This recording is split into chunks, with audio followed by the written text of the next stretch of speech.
Chegamos ao êxito com relativa facilidade empregando os meios seguintes. Absorção da energia. Outro meio de autossugestão, recomendado por Turnbull, é o que se chama absorção da energia. Temos um violento desejo que nossa razão reprova e do qual queremos nos desfazer. Por exemplo, o de abandonar o nosso trabalho para nos divertirmos. Para esse efeito, concentramos fortemente o nosso pensamento neste desejo, que procuramos considerar como a expressão de uma força brutal que se apodera de nós. Representada bem esta ideia de força, e observados os tempos da respiração profunda, que recomendei e estudei no capítulo 7, apropriamo-nos dela, apoderamo-nos dela, absorvemo-la para colocá-la sob o domínio da razão. A operação se faz em 3 tempos. Devem durar cada um de 8 a 10 segundos. Primeiro tempo, aspirar lentamente o ar e, considerando esse desejo como uma força brutal que subjuga a razão, dizer com convicção mentalmente, a meia voz: absorvo conscientemente essa força e apodero-me dela. Segundo tempo, reter o fôlego e pensar com inteira convicção. Fixo essa força que, doravante, me pertence. Terceiro tempo, expirando lentamente dizer: fiz-me senhor dessa força que utilizarei, conforme minhas necessidades. Este processo parece-me poderosíssimo para combater as paixões e os defeitos fortemente radicados, que teriam resistido às outras formas de autossugestão, tais como as de roer as unhas, masturbar-se, fumar, embriagar-se e etc. Deve-se repetir esta operação muitas vezes, depois de alguns instantes de repouso, tendo-se o cuidado de bem fixar no pensamento a tríplice ideia de absorção, fixação e utilização da força do desejo. A absorção da energia pode ser empregada em numerosas circunstâncias para extrair do meio ambiente forças ou qualidades. Como já tratei no primeiro capítulo da primeira parte, todas as qualidades e propriedades dos corpos existem na natureza sob uma forma real, ainda que invisível. Elas estão perto de nós, e nada mais temos a fazer senão tomá-las. A natureza é uma espécie de mesa abundantemente servida, sempre à nossa disposição. Ela está provida de tudo, para todos os gostos e necessidades, podendo-se dizer que nada mais temos a fazer do que estender a mão para apanharmos o que quisermos. As condições a observar para o fim requerido deduzem-se do total dos meios atrás indicados. A influência pessoal deve já estar em via de desenvolvimento para dar resultados importantes. Mas a maior parte dos que começaram este estudo pela autossugestão obterá certamente resultados satisfatórios após alguns meses, nada mais do que consagrando 12 ou 15 minutos de manhã e à noite a exercícios bem compreendidos e inteligentemente executados. Depois de isolar-se, deve-se concentrar o pensamento na qualidade ou vantagem que perseguimos e persuadirmos-nos de que todos os elementos desta qualidade ou vantagem estão à nossa disposição, que nós merecemos esta coisa que não tardaria a vir a nós por si mesma e que temos o direito e o poder a tomar em seguida. Estando estas ideias bem presentes no espírito, como para utilizar a força de um desejo, elas deverão ser absorvidas. Fixemo-las em nós e tomemos o propósito para aproveitá-las, executando metodicamente os 3 tempos da respiração profunda. No princípio, devemos empregar fórmulas, escrevendo-as num pedaço de papel quadrado que se coloca ante os olhos para fixá-las com calma e persistência. Quando, porém, a vontade já está suficientemente disciplinada, podemos desistir de todas as fórmulas porque elas não servem senão para fixarmos a atenção no objeto. Podemos primeiramente pedir o acréscimo de qualidades que ainda não possuímos a um grau bastante elevado, tais como a exatidão, a paciência, a doçura, a bondade, o raciocínio. Depois perseguiremos a força moral e mesmo a física, que tão necessária nos é a cura de uma doença leve, o êxito neste ou naquele negócio. Enfim, obtendo paulatinamente o que queremos, poderemos tentar alcançar coisas mais importantes, mais elevadas, mais precisas. Não há certamente limites para o desenvolvimento deste poder, que se perde no infinito, sobretudo quando as bases da influência pessoal estão bem lançadas e esta é metodicamente cultivada. A maior parte dos leitores vai dizer que me afasto do tema deste capítulo, que já não trata da autossugestão. Sou deste parecer. Mas o psicólogo que vê a sugestão em toda parte, mesmo onde ela não está, não deixará de dizer: trata-se de autossugestão, de sugestão pura, pois a procura de tais qualidades é uma sugestão dada à natureza, que é assim, forçada a conceder o que se não dispunha a dar. Deixemos de lado o que uns e outros podem dizer. Fiquemos com as vantagens que podemos obter e tratemos de explicá-las. Procurai e achareis, pedi e recebereis, diz o Evangelho, Mateus 7,7. Isto é, peça com inteligência, energia e perseverança, e isso o fará descobrir os meios de achar o que quer. Deixou Deus alguma vez seus filhos na necessidade? Dá o sustento aos pássaros, e sua bondade se estende a toda a natureza. Todos os dias o invoco, e ele, com cuidado paterno, nutre-me com as dádivas oferecidas em seu altar. Não convém que tomemos à letra esta afirmação que Racine põe na boca de Joás, pois Deus não dá senão aos que merecem e sabem tomar. Há muitas pessoas menos felizes que Joás, pessoas que não são nem boas nem más, pois são incapazes de fazer bem ou mal, e que esperam sempre que a roda da fortuna vire em seu favor, sem que isto aconteça, pois nada fazem para tal. Ajuda-te, e o céu te ajudará, diz o provérbio. É preciso procurar para achar, pedir para receber, mas convém, sobretudo, saber dirigir suas investigações e empregar, no pedido, a linguagem da natureza. O pedido é a base da prece, em suas evocações. Pedem os espiritualistas aos bons espíritos e deles obtêm fluidos que são utilizados para a formação de fenômenos tão estranhos quanto reais. Os devotos tiram da prece consolações, esperanças e certas vantagens. Tirariam muitas outras coisas mais, se conhecessem o princípio que põe em ação, e sobretudo se não pedissem favores injustos, graças que não merecem e vantagens que seriam prejudiciais ao próximo. Não convém que o comerciante de guarda-chuvas peça chuvas constantes, quando a terra já está suficientemente molhada, nem que o carvoeiro peça o frio quando é ainda tempo de calor.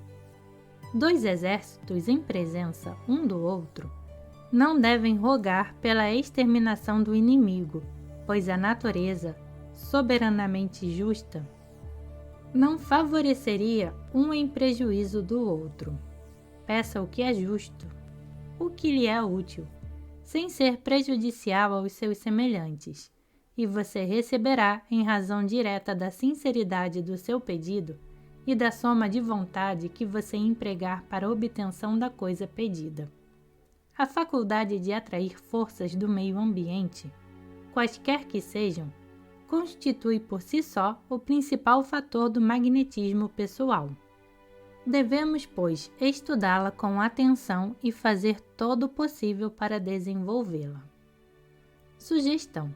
Chegamos agora à sugestão propriamente dita, isto é, a arte de influenciar os outros, comunicar-lhes as nossas ideias e obter deles tudo ou parte do que desejamos. Ainda aqui vou dividir a questão, pois não pretendo, de nenhum modo, tratar a questão como os hipnotizadores em geral, e sobretudo aqueles que, com desprezo da dignidade humana, fazem com pessoas sensitivas, transformadas em manequins, experiências sempre inúteis do ponto de vista científico e, muitas vezes, perigosíssimas para a liberdade moral dos pacientes. Desejo limitar-me aqui exclusivamente à incitação, à influência que se pode exercer na vizinhança de alguém, na conversação, verbalmente quando falamos e mentalmente quando escutamos. Ainda não aconselho ninguém a querer impor-se, nem a praticar o incitamento sugestivo para obter uma coisa determinada, pois quando a pessoa se achar bastante desenvolvida, as boas coisas gravitarão para ela, sem que nada faça para obtê-las. Apesar disso, aqueles que desejarem cultivar especialmente a arte de influenciar os outros pela incitação sugestiva, verbal ou mental, poderão considerar as observações seguintes. Quando a personalidade magnética está desenvolvida em um alto grau, a incitação sugestiva é espontânea, inconsciente mesmo. A maneira de ser do pensador transmite-se aos que o cercam, sem que eles o queiram, pois seus pensamentos, ativos e fortes, vão direto às pessoas a que são dirigidas. Aí, eles têm tendência a impor-se, e os que os recebem aceitam-nos sempre, como se nascessem de si mesmos e fossem a expressão de seu próprio desejo e verdadeira intenção. Mas, se o pensador suficientemente desenvolvido faz, para agir, ato de vontade, ele impõe todas as suas ideias e dita suas ordens, que são muitas vezes executadas com precisão e prontidão prodigiosas. Aqueles que começam o estudo de seu desenvolvimento magnético não devem esperar um igual resultado já nos primeiros ensaios, mas podem ter a certeza de que, praticando inteligentemente todos os exercícios descritos na segunda parte deste livro, chegarão rapidamente a adquirir uma força sugestiva invejável. Aqueles que só estudassem este capítulo obteriam resultados de pouca importância, pois a teoria necessária para guiar o raciocínio e a base principal do desenvolvimento da influência magnética lhes faltariam quase completamente. Repito, convém compreendermos, antes de tudo, que para dirigirmos os outros é indispensável que saibamos primeiro dirigir-nos a nós mesmos, e que para lhes impor a nossa vontade é de rigor que nos tornemos senhores da nossa. É indispensável, igualmente, que sejamos essencialmente honestos e não pensemos em obter senão o que não vá ferir o interesse e a consideração do nosso próximo. Estando esses dois primeiros pontos bem definidos, convém que nos animemos do vivo desejo de obter aquilo que queremos. Nos persuadirmos de que temos o direito e temos o poder de obtê-lo, e que obteremos tanto mais prontamente quanto mais nos fizermos calmos, energéticos e persistentes. Para exercer uma poderosa incitação sugestiva, devemos tirar forças do meio ambiente, como acabo de explicar, falando da absorção da energia, e pormos-nos pela vontade num estado de atividade para dar, e num estado de expansão para irradiar nossos pensamentos e desejos às pessoas que desejam influenciar. Aquele que quer dominar os outros deve inspirar-lhes confiança, interessá-los, alegrá-los com propósitos alegres, pois o riso abre o indivíduo e o dispõe a receber as influências exteriores. Sua expressão, seu porte, seus gestos, suas maneiras, o tom da voz são outros tantos elementos de ação que se combinam e ajustam uns aos outros, se são todos concordes. O olhar, exercido conforme as indicações do capítulo precedente, e a conversação desempenham aqui papel preponderante, mas esta deve ser apropriada, adaptada, com muito jeito ao caráter, gosto e aptidão do indivíduo. Judiciosamente empregada, a conversação constitui um meio poderosíssimo de insinuação, que permite, mesmo aquele que possui pouca influência pessoal, vencer as dificuldades, desconfianças, antipatias e resistências a que se acha mais ou menos exposto. O doente, diz Atkinson, repousado e confiante, se abrirá a ele sem pensamentos reservados, e este abandono fará mais pela sua cura do que fizeram as inumeráveis drogas ministradas pelos homens do métier. Mas esta conversação deve ser encaminhada cuidadosamente com discernimento e inteligência. Convém que o operador se retraia, esquecendo-se de si progressivamente, e que o doente se lhe abandone, e o interesse cada vez mais. O operador, doravante, não fará nada mais que escutar e encorajar, pela atenção e interesse, as confidências que ele faz. Aprende-se a escutar como se aprende a falar, por esforços sucessivos, por um estudo metódico. O silêncio, como a palavra, tem sua ciência. É de rigor que o operador a possua. Não é senão a preço dela que conquistará seu paciente. Você conhece, porventura, a anedota sobre Carlyle? O grande e temível escritor recebeu um dia a visita de uma personagem que desejava conhecê-lo, mas receava abordá-lo. Apresentava-se o visitante um tanto emocionado. É recebido friamente e com esta acolhida a sua emoção mais se agrava. Mas não se desconcerta.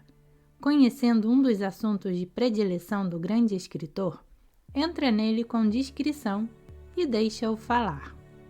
Carlyle, passando assim ao primeiro plano e entrando num terreno familiar e agradável a ele, não tarda a exibir todos os seus recursos. Fala, anima-se, exalta-se. O visitante escuta-o.